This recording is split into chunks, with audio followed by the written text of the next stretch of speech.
जीतू तिवारी एक दीपक गंगेले नाम के युवक हाँ मारपीट करत भाई दिखाई जा रहे तो जब कब बात हती थी और जी को हती जी दीपक गंगेले का आपको ऐसा कौन पुरानो विवाद हतो तो जोन के पीछे अपन ने आज मारपीट भैया। ठीक है भैया, हम बता रहे हैं कि दीपक गंगेले ये सुरेश चौबे के साले हैं जो प्रॉपर्टी डीलिंग का काम करते हैं। ठीक है, और सुरेश चौबे ने हमारे जो पुत्र हैं नाबालिग, इनके खिलाफ़ अपने भाई से और स्वयं द्वारा कम से कम 3-4 केस लगवा चुके हैं जब ये नाबालिग था। अब ये जो कल की घटना हुई है ये अभी 14 सितंबर को बालिग हुआ है।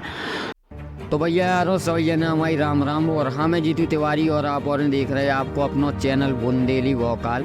और भैया आज एक सोशल मीडिया पे वीडियो खूब तेज़ी से वायरल हो रही जिसमें आनंद तिवारी और जीतू तिवारी एक दीपक गंगेले नाम के युवक हाँ मारपीट करत भाई दिखाए जा रहे तो उन पे अनेक आरोप लगाए जा रहे। तो अपन भैया आज खुद आनंद तिवारी जी से बात कर भी और जान भी के आखिर जो पूरा मामला है का आखिर ऐसा कौन सा उनको विवाद है तो जो यहाँ लेके उनने भैया दीपक गंगेले के ऊपर मारपीट कर दी या दीपक गंगेले के ऊपर मारपीट करने पर स्वयं दीपक गंगेले ने इन्हें मजबूर करो आखिर पूरा रहस्य का है इस वीडियो में हम आपको ना बताएं और दिखाएं।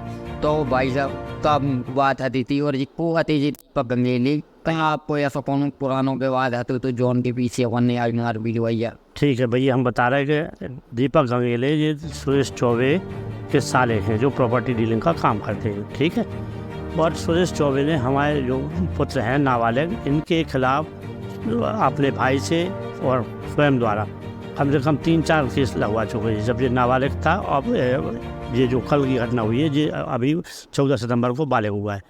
तो हम लोग उसी एक कमलेश चौबे द्वारा दायर की गई FIR के उसमें गए थे। सो बयान होने थे उनके। सो वे बोले कि काय खड़े होते काय नहीं जा रहे। हमने कि हम होते हुआ है तुम्हें खा लेना देने हम हुआ है और तारीख बढ़ गई है।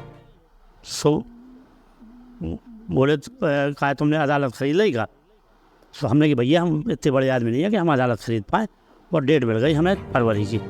अरे बोले सुबह हमारे लड़का से कचू कहने लगे और बोले हम तुम्हारे बुढ़ापे को लिहाज कराते हैं तुम इसे हम तुमसे लड़ दो नहीं बोले नहीं तो हम बढ़ा दें। तो बोले ज़्यादा होते आओ तनक पीछे आओ। तो हमने कहा यार इतने बात न करो ऐसी। तो इतने में हमारे लड़का से इन्हें गाली दी तो हमारे लड़का इनकी गत्थम गत्था हुए। तो हम निपटा भी गए। सो निपटा भी गए तो जी हमारे लड़का के अंगूठा में काट था पकड़ लो इनने। सो फिर हमने इनके बाहर पकड़ लें कि जी छोड़े छाड़े वो इन्हें झटका दो। जब जिन्ना छोटे तो हमें वो गुस्सा आ गई। सो फिर हम दो जन ने उनने हमारा ना मारो हमारी शर्ट के बटन अटक टूट गए और हमने उन्हें मारो। फिर जो सोचते कि जी हमारे पीछे आए वाटे के महावीर पे जी के आसपास जी लड़का लोग आए थे उगे पहले हम ई रिक्शा पे बैठ के भैया अपने घर आ गए। तो भैया जैसे कि अपन ने आनंद भाई साहब से जानू है और पूछो है कि आखिर बात का हती तो इमें स्पष्ट रूप से समझ में जो आ रहा है कि भैया ये जानबूझ के या एक साजिश के तौर पे इन्हें फंसावी के लाने जो विवाद जानबूझ के स्वयं दीपक गंगेले द्वारा और जो कि जे सुरेश चौबे आ रहे हैं जिनको प्लाटिंग को काम चलत है इनके द्वारा करो गो है। और कई बार भाई साहब के पास में ये पूरे कागजात तमाम लेके बैठी हूँ और आज आप ना हम सभी कछु दिखाए हैं और पूरी हकीकत से आप रूबरू करा है कि कौन तरीका से सुरेश चौबे ने जो है इनके 3 मकानन पे अभी फ़िलहाल में कब्जा कर रखो है जी कि इनने कई बार आवेदन भी शासन प्रशासन हाँ कई बार दे हैं लेकिन कहूँ इनकी जब कार्रवाई नहीं हो रही है और जो अदालत में भी पेशी कर भी यहाँ गई थी जहाँ पे इन्हें उन्हें धमका भाई दीपक गंगेले ने धमकी दी थी। जो वीडियो वायरल हो रही उनमें एक तरफा दिखाओ जा रहा कि आनंद तिवारी और जीतू तिवारी महारत भाई दिखा रहे तो कौन भैया दिमाग से पागल नहीं है कि अदालत में जाके और इस प्रकार की मारपीट कर चल है। हर आदमी समझदार है जब मारपीट होगी कि कोनो न कोनो ऐसी वजह बनी हुई है कि जिसे आदमी को दिमागी स्तर काम कर वो बंद कर वो कारण से फिर जो भैया आगे विवाद बहु है। और जैसे भाई साहब ने पहले भी बताओ है कि उन्हें गाली गलौज करत भाई कही है कि तुम उस बुढ़ापे को सहारो हम छीन ले भी या तुम्हारा लड़का हाँ ना हम बचन दे भी तो जब भैया जी के बाप पे ऐसी बातें हुई हैं तो बाकायदा भैया ऐसे विवाद तो हुई है यार। बाप के सामने कौन बेटा हाँ जान से मारने की बात कर रहे तो बाप कौन सो आंखन से देखत रहे। और वहाँ की पूरा मामला जो भी हम बताएं आप के इनके कहाँ भी 3 प्लाट हते थे वो कैसे इनको ज़मीनी विवाद हतु तो जो सब अपन जाने तो भाई साहब कैसे अपने कहाँ प्लाट का विवाद हतु। भैया मंडी के पीछे हमारी ज़मीन है, हमारे पिताजी ने 2001 में खरीदी थी। हमने ने 14/3/2016 हाँ 1.5 एकड़ ज़मीन बेची मात्र। अच्छा इनने उगे बाद 1.5 एकड़ के पैसा दें हमें और 1.5 एकड़ ज़मीन के बाद इनने जी हमारी कम से कम 1.25 एकड़ ज़मीन अलग से दबाए हैं और 1.25 एकड़ ज़मीन दबाए हैं। और हमने 3 मकान बनाए थे खसरा नंबर 3582 में। जी हाँ हमने स्वयं और हमारी पत्नी के नाम से हमने खरीदे तो ऊपर 3 मकान बने थे। उसे इनकी उगे अगल बगल में हमने 7 प्लाट बेचे। तो जी बोले अब जी उगे में जी दलाली करत इनकी नीयत ख़राब हुई। तो जो बोले कि भैया ये मकान हमें 8-8 लाख में दे तो हमने कि हम न दे हैं। बोले तो हम बेच ले हैं। हमने कि कैसे ले लो। बोले तुमने हर जो 71-81 नंबर है इनमें जी मकान तुमने बना दे। हमने भैया 71-81 में नहीं, हमने तो 3582 में बनाए। सो जी हमें परेशान करने लगे हैं। बोले भाई तो बेच दो तुमने, हम तुम्हें बर्बाद कर दे अभी। हमने भैया ठीक है। तो हमने सिविल अदालत में एक दावा ले आए इनके खिलाफ 3 मकान और मैं हमने दावा में लिखो कि हम खसरा नंबर 3582 में जो मकान है हम 5 साल से इनको नगर पालिका में टैक्स जमा कर रहे हैं। सो माननीय राजू सिंह डावर साहब की अदालत में जो अबे सुनने में आ रही कि उन मकान में कब्जा भी उन्हीं को हाँ स्टे ऑर्डर माननीय राजू सिंह डावर की अदालत में भैया स्टे होने के बाद 4/8/2023 जब स्टे हुआ उसके बाद इनने उन मकान पर कब्जा करो। हमने पुलिस SP साहब आवेदन दिया। उसके बाद SP साहब ऑफिस से आए लेकिन हमारे आज तक कोनो आवेदन पर कार्रवाई नहीं। वही वजह ये 3 आवेदन धरे हमारे लगातार आप उनकी छाया प्रति रह सकें। और इनको दावा राजू सिंह डावर ने हमारे पक्ष में स्टे दो तो 4/8/23 और इनको दावा खारिज कर लो। हमने 21/8/23 जब इनने हमारे मकान पर कब्जा कर लो जबरदस्ती सुरेश चौबे हमने इनके खिलाफ मतलब स्टे ऑर्डर की को अनादरण करवे को 39/2 को एक आवेदन फिर लगाओ 21/8/2023 उनमें भैया वो केस चल रहा है। अदालत को काम थोड़ी स्लो चला था उनकी एक प्रक्रिया होती है। उनमें अभी साक्ष्य पे आ गया तो उनमें हमें साक्ष्य देने थे। ये जानबूझ के हमें नए किस्म में फंसा गए। कह रहे कि हम तुम्हें बर्बाद कर दें, तुम्हारे लड़का बर्बाद कर दें, तो मकान तो हम ले रहे हैं। मकान पर जी कब्जा करें। हम मकान तरफ जाते नहीं है कि भैया कब्जा करेगा हो रही पर आए सर। अगर अदालत से निर्णय हुए तो अदालत खाली करा कर दे तो हम लेने लगे भी। और अगर अदालत से हार जाए तो हम अपने घर पर हम तुमसे लड़ाई लग रही है कैसे ने भैया दुनिया के संगे फर्जी फ्रॉड बना करके इतना पैसा कमा लो। जी आजकल भूमा पिया है इनके पास कॉलोनी या जो को लाइसेंस नहीं है। ज़बरदस्ती काट के कॉलोनी बनाई थी वो भी अदालत ने इनको सब खारिज कर दो।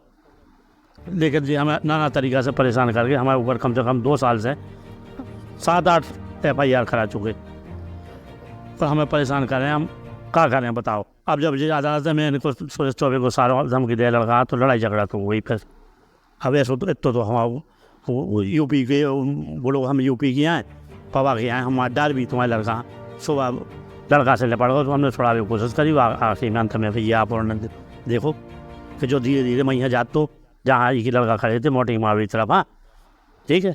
सुबह हमारे रिक्शा में बैठ कर भैया है वो मारपीट हो गई। पहनने हमारे ऊपर पकड़ टाइम खड़ा दो पूरी चीज़ें बताओ नहीं को। तो भैया जैसे कि अपन ने आनंद भाई साहब से जो सब जानू है और बाकायदा देखो हम बताएं कि सुरेश चौबे की लगातार ऐसे बहुत सी काम सामने आते हैं और बहुत सी चलत हैं। लेकिन क्या है कि पैसा ज़्यादा होने के कारण बड़े की बातें कभी सामने नहीं आती हैं, उन्हें दबा हो जात। और वही इनके संगे हो रहा सोशल मीडिया पे एक वीडियो तो खूब तेज़ी से वायरल हो रही और ईमेल बता दो जात के आनंद तिवारी और ये जीतू तिवारी जो है प्रदीप गंगेले का दीपक गंगेले हम मार रहे वो मारत भाई नज़र आ रही। लेकिन जो नहीं बताया जा रहा कि भैया मारपीट की वजह क्या हती थी। जब दीपक गंगेले ने इन्हें जो कही के आगे आके हमसे मिलो हम तुम्हें आज जान से मार दे भी और धमकी दई माँ बहन की इन्हें जब गाड़ी दे भाई कहे तो लड़का ने उनको खून ने उबाल लो और भैया लड़का ले पड़ू तो बाप को कर्तव्य होत के लड़का यदि लड़े तो हम बचाओ भी बचा भी हम गए, लेकिन भाऊ कहा है कि जब जीतू के भी हाथ हम मुँह में दबाए थे। वह वीडियो यदि आप उन्हें सुनो तो बाकायदा या उनमें सुना रहा हूँ कि पापा हमाओ हाथ, तो जब भैया उनकी हाथ हम बिल्कुल ऐसो जानवरन घाई काटे डालत तो जोन हम बचावे के पीछे भैया लड़का का उन्हें भी मारने आओ और जो करने आओ। लेकिन भैया ये सुरेश चौबे को जो मामला पहले नहीं आओ, कछु दिन पहले आप उन्होंने सुनो भैया के बागेश्वर धाम में इनके जो पिताजी हैं, इनके जो बाप है, उनके ऊपर भी मारपीट भई थी। अब मारपीट काहे भई थी जो दुनिया यहाँ पतो है और दुनिया जानत है। तो इनके हरदम ऐसे काम रात हैं कि भैया ज़मीनी और प्लाटिंग को काम भी करते हैं और हरदम कब्जा करवे वालों इनके काम, दूसरे की ज़मीन हाँ छुड़ावो इनको काम, और पैसा ज़्यादा हुए कि से इनके संगे जो गाइड रात जो संगे आदमी रात जे अबई मुबई पबई हनके यूपी हनके गुंडा जो इनने राखे हैं, इनसे जी ऐसे कांड भी करवाऊ थे, मारपीटें भी करवा रहे हैं और बाकायदा गुंडागिर्दी कर रहे हैं। लेकिन कोनो भी प्रशासन अभी तक इन पे उंगली उठावे वालों नहीं है। काहे नहीं है? एक ही वजह सिर्फ एक है भैया, कई की ये पैसा वाले हैं, पैसा इनने बिलाते ही कमा लो, तो ये सिर्फ पैसा भर दी तो जो पैसा के पीछे भैया सब शांत हो जात, हर जगह जो मैटर बिल्कुल दबा हो जात। अब लेकिन भैया हम जीतू तिवारी ना तो बिकाऊ पत्रकार आए, अपन तो सिर्फ न्याय दिलावे के लाने वो आदमी के लाने काम करत हैं, वो करत है आदमी के लाने भैया सिर्फ पत्रकारिता और काम नहीं करत भैया, हम सीधे लड़त हैं। और जा लड़ाई हमारी भैया सीधी है, इंसाफ के लिए लड़ाई है और इंसानियत के लाने लड़ाई है। और जा लड़ाई हम बाकायदा लड़त रहे भी, और ऐसे जब जब आदमन हाँ फंसाओ जे है हम उनकी आवाज़ बन के आएंगे हरदम भी। तो सुरेश चौबे हन पे भी भैया एक FIR भाव चाहिए, शासन प्रशासन करू चाहिए, और ये की जांच भी भैया करू चाहिए कि आखिर पूरा जो मामला है का हकीकत है का सच्चाई है। इनने कई बार आवेदन रही, यदि इन आवेदन पे पहले कोनो कार्रवाई हो जाती तो ये प्रकार की घटना ना होती। लेकिन होत का है भैया, आदमी आवेदन दे भी जा रहा हो, आज आवेदन के ढेर लग गए, कहूँ चले जाओ आप, इतने आवेदन हो गए कि आवेदन की कमी नहीं है, आवेदन के ढेर लगे, लेकिन कहूँ भी जो नहीं सुनो कि कोई आवेदन के ऊपर कोनो कार्रवाई भाई, आवेदन हाँ रद्दी में फेंक दो जा रहा हो। आखिर कबे जा सरकार सुने, कबे जी सरकार में रहने वाली कर्मचारी सुने, और कबे जो भ्रष्ट प्रशासन जो होगा है कबे जो सुधर है। यदि ना सुधर है तो कोनो बात नहीं है, हम अपनी बात रखत रहे भी, आवाज़ रखत रहे भी, और अपनी बात हम आप उनके सामने लात रहे भी। तो राम राम भैया, मिले आप अगली वीडियो में और भी प्रकार की और भी जानकारी आप उनके बीच हम ले आते।